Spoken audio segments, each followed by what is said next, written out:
Let's head right to the voicemail of Truth and Reason. So here's the reason everybody's withdrawing their name from the coaching opportunity in Cleveland. Andrew Berry. Why would you ask somebody to write an essay? And why would you ask somebody to take a Wonderlic test? Give me a break. You ran off McDaniel. You ran off Udinski. You'd be lucky to get Schwartz because he's the only one left. I mean, you don't put these parameters around the coaching search. You get the best guy out there and you forget about everything else. But no, we're too stupid a franchise. Andrew Berry should have been fired at the same time as Stefanski was fired. As always, appreciate all of the voicemails. Let's welcome in Pete Smith from the Orange and Brown Report. Pete, I don't know if that's Andrew Berry doing it. I firmly believe the more constraints you put on, in other words, you have to hire this guy, you have to do this, that aren't about football, you're going to narrow the pool to people that have options.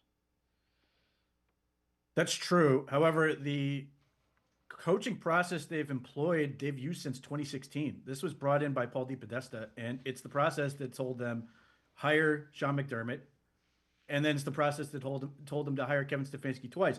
Sean McDermott had a fantastic run with the Buffalo Bills. Kevin Stefanski is the two-time coach of the year. So the times they've employed this process, it's been pretty good.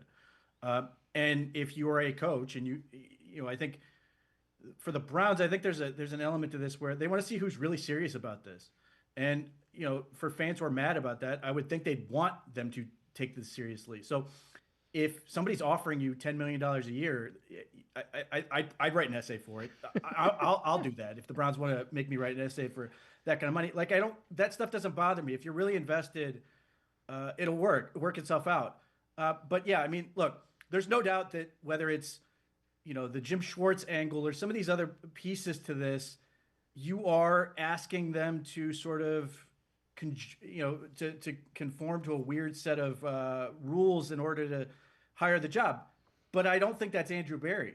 I think ultimately that comes down from Jimmy Haslam, who's the one who came out in that press conference and said he really wants Jimmy Haslam to stay. That's the guy driving this thing. Jim Schwartz. Yeah. I don't think Andrew Berry's doing anything in this search that he wasn't necessarily. The search is not a surprise to Jimmy Haslam. Let's put it that way. The elements of the search. Yeah, I think the real question we're going to learn eventually is how much of this was Jim Schwartz versus a field of candidates that Andrew Berry was going to go out and find to see if any of them could sort of topple Schwartz in Haslam's mind. And I don't know how true that is. Or if Jimmy Haslam was truly open-minded to this whole process and was just interested in all these candidates. But the bottom line is I think it's very easy to buy into the notion that people pulled out of the search because they didn't want the job. And there's probably some truth to that. It's not a great job right now, which you and I have talked about this. Like, we warned you, this was not a great situation.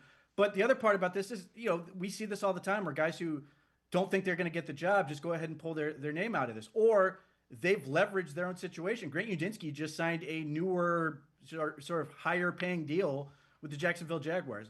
Mike McDaniel signed a offensive coordinator gig with the Los Angeles Chargers. Like, there's more to this than that. I mean, we see this more, I say, openly when it comes to college coaches, where they just sign a massive new contract extension with the current school after negotiating with somebody else.